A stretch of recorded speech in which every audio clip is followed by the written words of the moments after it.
I'm going to stay seated, mostly because I'm more comfortable staying seated, and also just to show that presenters can do what they want.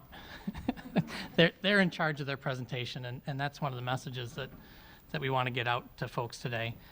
So welcome. My name is Tim Clark. I'm the Seminars Division Manager here at the State Bar of Wisconsin, and I'm just going to talk a little bit about, so you've decided to put on a program, what kind of options and what kind of factors go into what you're actually putting on. It's not going to surprise anybody that the biggest factor in putting on a seminar is the budget. And so we'll step through some of the bigger expenses. Space and venue, the space rental cost is one of the biggest expenses. If you're going to set your program in a city and downtown like Milwaukee, that's going to cost you more than if you're putting it in the outskirts. That's going to cost you more than if you're going to put it in a city like Wausau or Madison. So that would be a factor. Typical costs these days are running about $700 to $1,200 for space rental in Milwaukee, and that we use Radisson Milwaukee West. That's a little bit on the outskirts. If we're using 2 salon rooms, that's going to run about $700 or $800. If it's 3 salons, then it's a little bit more. One of the big benefits of hosting a program here in Madison is that space rental. There is no space rental if you use this facility right here. So that's a big factor. You should really consider using it. Same goes with catering. If you're in a bigger city, it's going to cost you more than if you're in a smaller city. Costs more in Milwaukee than it costs here. Beverage service hits you at a hotel. No beverage service if you host your program right here in this building. Same thing with the AV. Bigger city costs you more. In this room, there is no AV cost. So if you can work around our schedule, which that isn't a small hurdle, but if you can work around our existing seminar schedule and host your seminar in this room, there is no charge for patching into the audio. There is no charge for microphones, for use of the projector, for the screen. All of those things come with a cost if you're off at a hotel somewhere.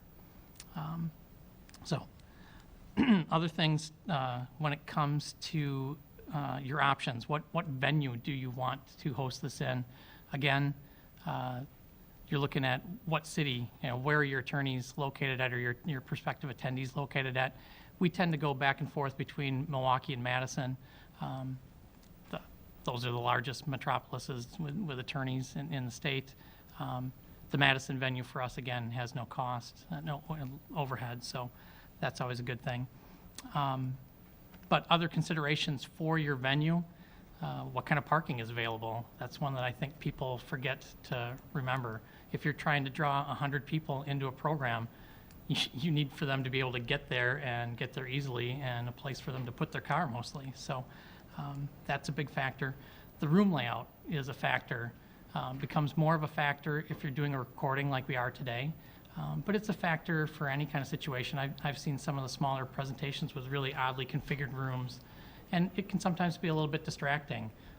The choice of the background that's behind you, again, that's more of an issue if you're doing a recording, but it can be a distracting situation even if you're not doing a recording.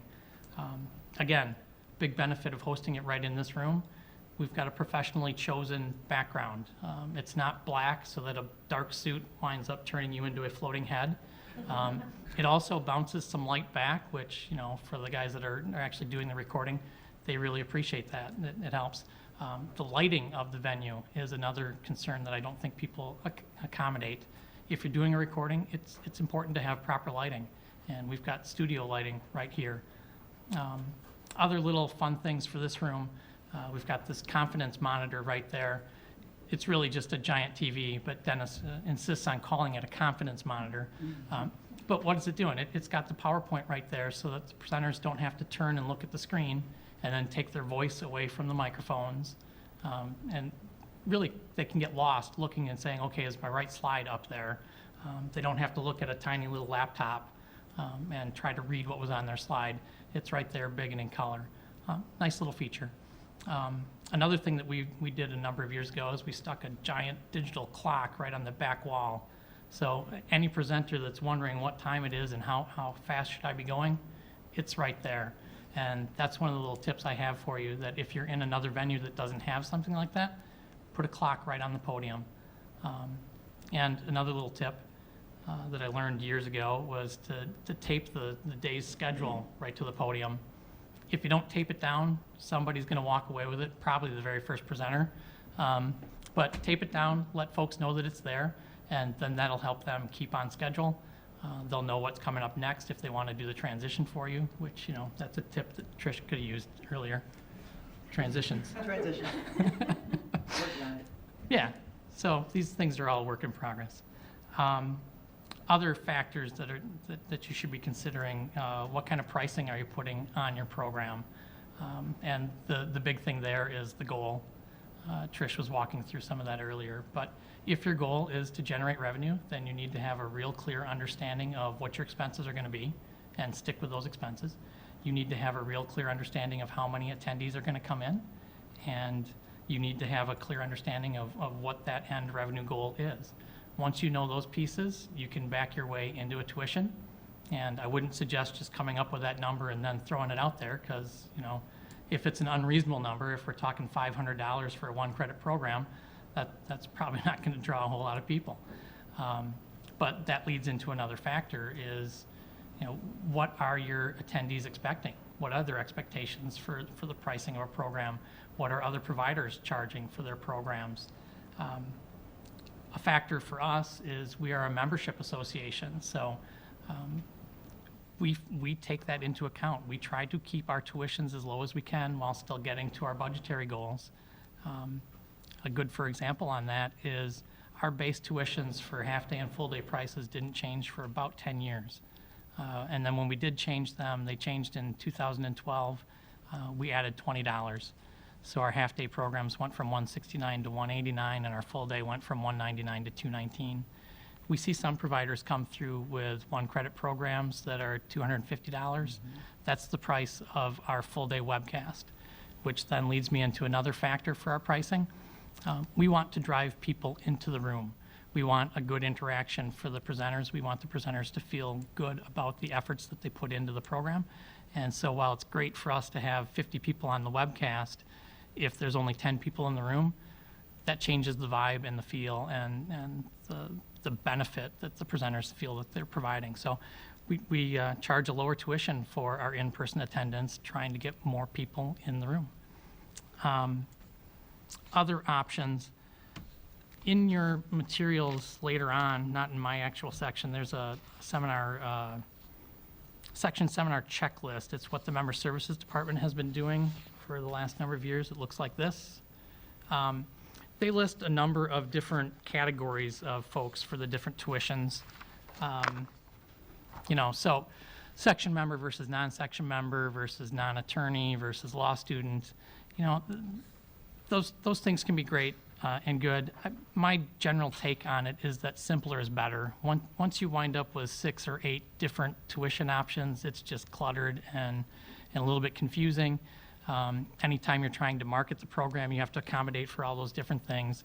It creates extra on the setup, and sometimes it can't be handled on our setup. So if you want people to be able to register online, if you have all kinds of different tuitions, some of those tuitions invariably aren't going to be able to be recognized by our system, and then now you're driving people to have to call and make a phone-in registration versus just doing it online.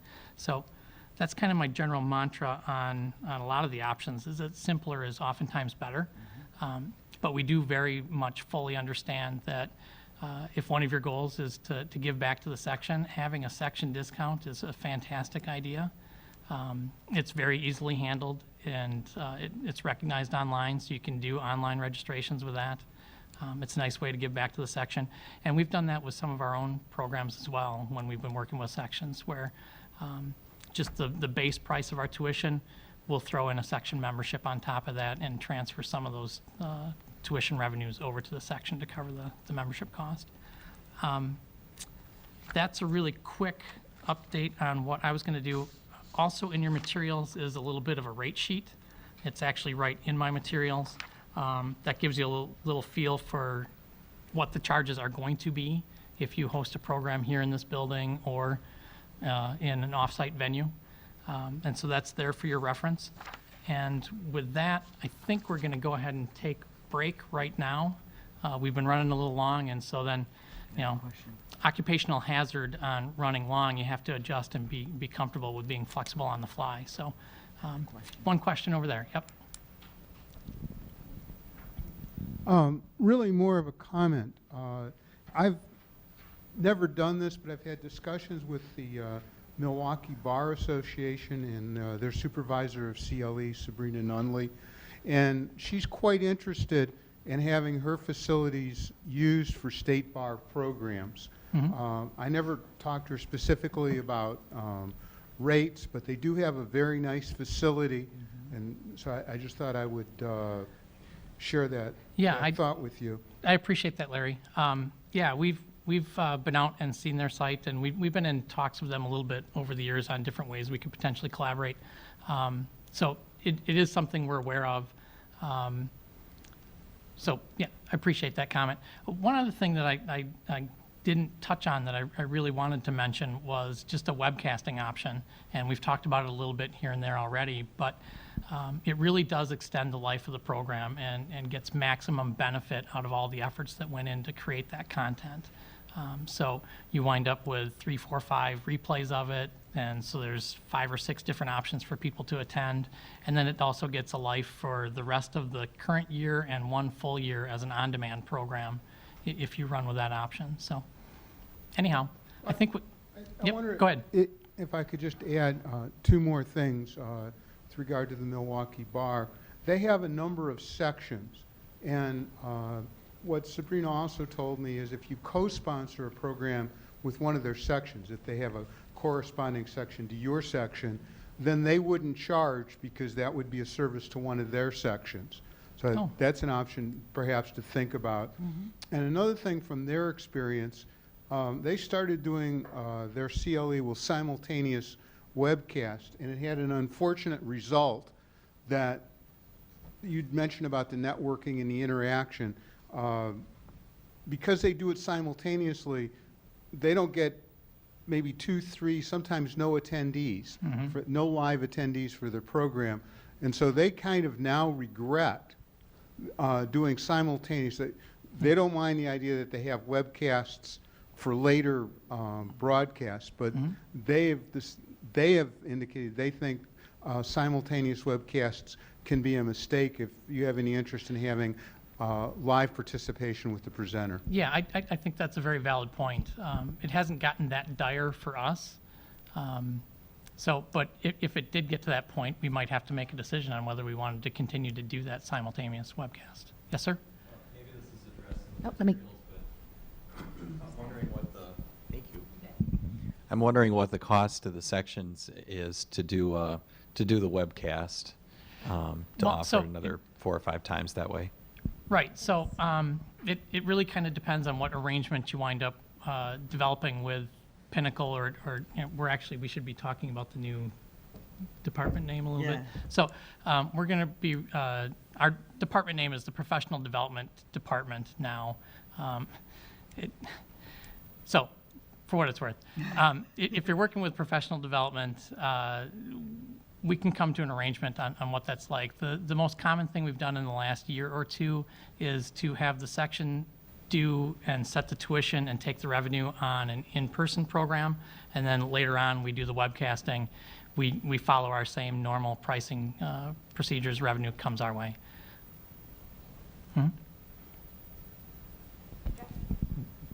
I apologize. Just 2 points. Yep. You must have something live for EPR credits. You can't do something tape-in on demand here in Wisconsin. Okay, so And yep. and the other point I wanted to ask, because have you ever done a program where if you join the section, if you're not a member on that day, or you will automatically become a section member with doing the price differential between what section members offer the normal price? Right. So we have done that on the second point. Yes, we have done those where just the same base tuition, if you want to become a section member. Not if you want, but you automatically, unless you opt out. We wouldn't do that. We want people to opt in on it. That's something I'm not willing to do anyway. I want them to actively select that they want to be a part of the section membership. But what was the first point that you? EPR credit. recording. Oh, so, yeah, my understanding of that rule is that it has to be a timed event, so the on-demand version cannot claim EPR, but webcasts and webcast replays can. It's, the EPR rules are more stringent than your general CLE credit.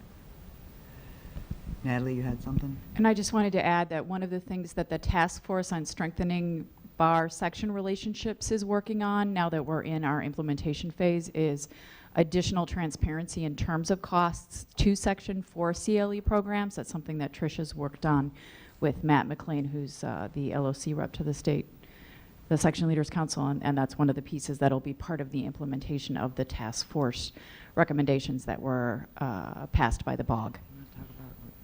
We can do it after the break. We can talk a little bit more about that, like our reporting of expenses and revenues after the break. But we do have a report that breaks everything out for everyone, so you can see what the revenue was for the section and what expenses they paid for, what the revenue was for the professional development department, and what the professional development department expenses were.